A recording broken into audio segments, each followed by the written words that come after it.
लगातार काउंटिंग के बीच अब देखिए तीसरे राउंड के रुझान भी आ गया है और इसमें भी बीजेपी अभी भी बढ़त बनाए हुए है। दूसरे राउंड में भी बीजेपी आगे थी, पहले राउंड से ही आगे चल रही है और तीसरे राउंड में भी लगातार रुझान यही मिल रहे हैं कि बीजेपी बढ़त बनाए हुए है। तीसरे राउंड में बीजेपी आगे दिखाई दे रही है।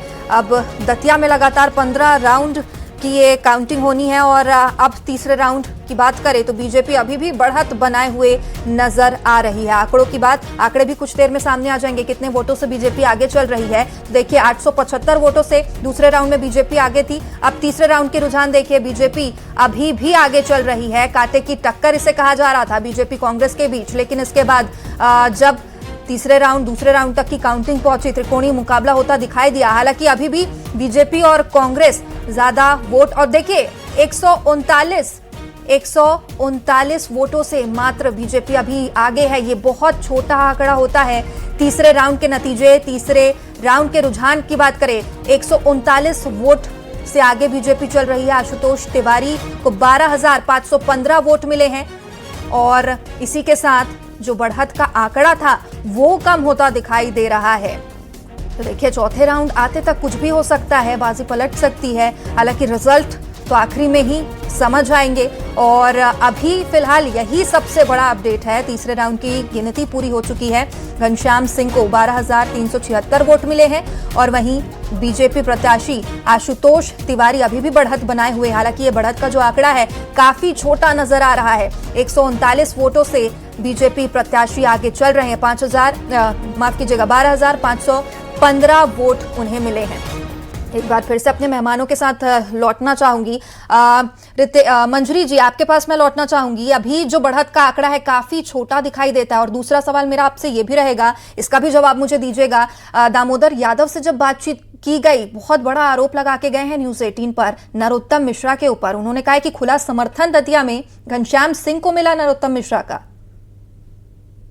देखिए, ये जो बढ़त है वो लगातार बढ़ी हुई है। अभी ये तीसरे राउंड की है और रितेश जी जो बता रहे थे ये शहर की नहीं है, ये सीतापुर जो एरिया पड़ता है डबरा से दतिया की ओर आते हुए, तो वहां का ये रुझान है, वहां की मतपेटियों की गणना का ये रुझान है। तो अभी शहर में जब आएंगे तो ये सिमट जाएंगे। दूसरा बात, जो दामोदर यादव हो चाहे कांग्रेस हो, अगर कोई प्रमाण है किसी तरीके का तो उनको प्रस्तुत करना चाहिए। रही बात डॉक्टर नरोत्तम मिश्रा जी की, तो वो पार्टी के समर्पित कार्यकर्ता है और भारतीय जनता पार्टी का एक एक कार्यकर्ता जो है वो समर्पित होकर भारतीय जनता पार्टी की विचारधारा के लिए काम करता है। और वही डॉक्टर नरोत्तम मिश्रा जी ने, वो हमारे वरिष्ठ नेता हैं और इतने खाटी के नेता हैं, वो इस तरीके का काम करेंगे। ये एक दामोदर यादव जो है वो ऐसे आरोप लगाएंगे और भारतीय जनता पार्टी को बताएंगे। भारतीय जनता पार्टी स्वयं में इतनी सक्षम है कि वो ये सब देख सकती है। लेकिन मैं ये मानती हूँ और भारतीय जनता पार्टी का भी ये मानना है कि हमारा एक एक कार्यकर्ता, चाहे वो वरिष्ठ नेतृत्व हो चाहे छोटे से छोटा हमारे बूथ स्तर का कार्यकर्ता हो, वो सब समर्पित होकर भारतीय जनता पार्टी के पक्ष में काम कर रहे थे। और ये उनको बताने की आवश्यकता नहीं है कि कौन किस पे कार्रवाई करेगा। वो कांग्रेस जो है, कांग्रेस की यदि हम बात करें तो पहले ही हार मान चुकी है।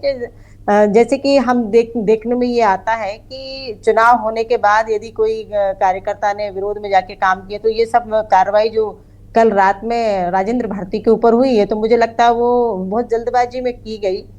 तो ये दिखता है कि असक्षमता है आपके निर्णयों में और उतावलापन है, क्योंकि आपके पास काम करने का ना तो नजरिया है ना तरीका है। तो बिल्कुल मंजरी जी, इसका मैं जवाब रितेश जी से ही लेना चाहूंगी। रितेश जी, आप आरोपों को सुन रहे थे मंजरी जी के, उसका जवाब जरूर दीजिएगा। और तीसरे राउंड के जो रुझान सामने आए हैं, कहीं ना कहीं जो बढ़त का आंकड़ा कम हुआ है, आत्मविश्वास जरूर बढ़ा होगा कांग्रेस का। मैं तो यही कहना चाहूंगा कि पर्दा बहुत जल्द उठने वाला है। आप परेशान मत हो, आपके इसका सारा भेद खुलने वाला है। आप हैरान मत हो, बस चंद मिनट की दूरी है और इसके बाद जैसे जैसे मतगणना बढ़ेगी, पहले राउंड में 909 का आंकड़ा था, दूसरे राउंड में 875 का आंकड़ा हुआ और तीसरे राउंड में भी 100 पर आकर सिमट गया है। धड़कनें भारतीय जनता पार्टी की बढ़ गई होंगी, पर हम अति आत्मविश्वास पे नहीं डूबते हैं। हम धैर्य बनाए हुए हैं और लगातार निरंतर देख रहे हैं कि किस तरह से भारतीय जनता पार्टी की कलाई खुलती जा रही है, किस तरह से अपने मूल कार्यकर्ताओं को भाजपा प्रताड़ित करती रही है, किस तरह से धनबल के दम पर पूरा चुनाव लड़ा गया है, किस तरह से दामोदर यादव को स्पॉन्सर करके 1-4 की गार्ड दी गई, 2 पायलट वैन दी गई और बाकायदे ऑफिस स्पॉन्सर किया गया। ये सारी बातें दतिया की जनता ने देखा है। अब ना ही परेशान होने की जरूरत भारतीय जनता पार्टी के लोगों को है और ना ही प्रवक्ताओं को। रिजल्ट बहुत जल्दी सामने आने वाला है। 8वें 9वें राउंड तक कांग्रेस अच्छी खासी बढ़त बनाएगी, पूरे विश्वास के साथ और गंभीरता के साथ। इस बात को मैं आपके चैनल में कहना चाहता हूं। और जितने भी सिंडिकेट थे, जितने भी डमी कैंडिडेट थे, सबकी सच्चाई दतिया की जनता जानती है। बोलती कुछ नहीं दतिया की जनता, क्योंकि हम वहां पे 1 महीना बिता कर आए हैं। ये चीज हम देखते हो किस तरह से भारतीय जनता पार्टी ने पैसे का दुरुपयोग किया, सत्ता का दुरुपयोग किया है। और हर दिन दामोदर यादव बोलते भी थे कि मोहन यादव मेरे मौसेरे भाई हैं, फुफेरे भाई हैं। और यही प्रेम मोहन यादव जी का भी दिखा। उनको 1-4 की गार्ड दे दी गई, गाड़ियां दे दी गई। मध्य प्रदेश में कोई दूसरा विपक्ष का नेता नहीं जिसको उन्होंने गार्ड दिया हो या पुलिस सुरक्षा दी हो। सिर्फ दामोदर यादव के स्वास्थ्य की इतनी चिंता है कि उनको 1-4 की गार्ड मुहैया करवाई गई, पायलट वैन उपलब्ध करवाई गई और यहां तक कि कार्यालय भी स्पॉन्सर्ड करवाया गया।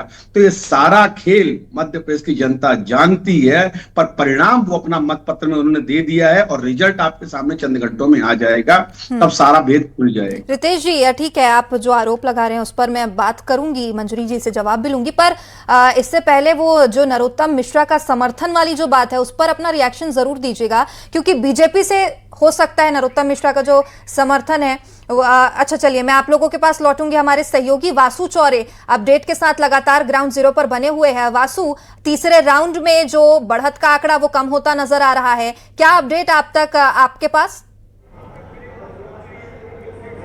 बिल्कुल, देखिए दतिया का उपचुनाव बहुत कांटे के मुकाबले की तरफ यहाँ पे आगे बढ़ रहा है। परिणाम किसी भी तरफ जा सकते हैं, अब कोई भी अंदाज़ा लगाना मुश्किल है। तीसरे राउंड की काउंटिंग चल रही है और हमारे पास जो सबसे लेटेस्ट अपडेट है मैं आपको बता दूं, बीजेपी और कांग्रेस के बीच लगभग 100-125 का वोट्स का जो है वो फासला रह गया है। महज 150 वोट के आसपास वोट से बीजेपी के आशुतोष तिवारी जो है वो कांग्रेस से आगे चल रहे हैं, घनश्याम सिंह से आगे चल रहे हैं। जब 2 राउंड की काउंटिंग हुई थी तो ये लीड जो है वो 2000 के आसपास थी। वो लीड 2000 से घट के अब 100-150 वोटों के आसपास आके सिमट गई है।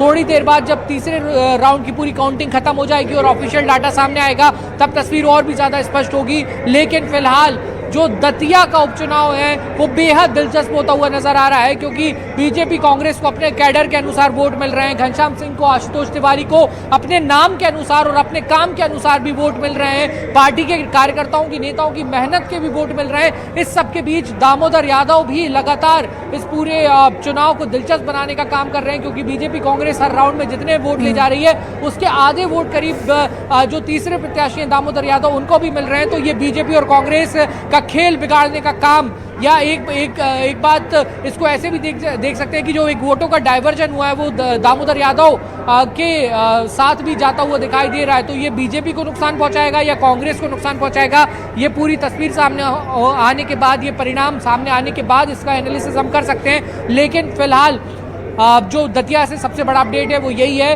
कि लीड जो है वो ना के बराबर हो चुकी है। Neck to neck fight BJP और कांग्रेस के बीच यहाँ पर नजर आ रही है।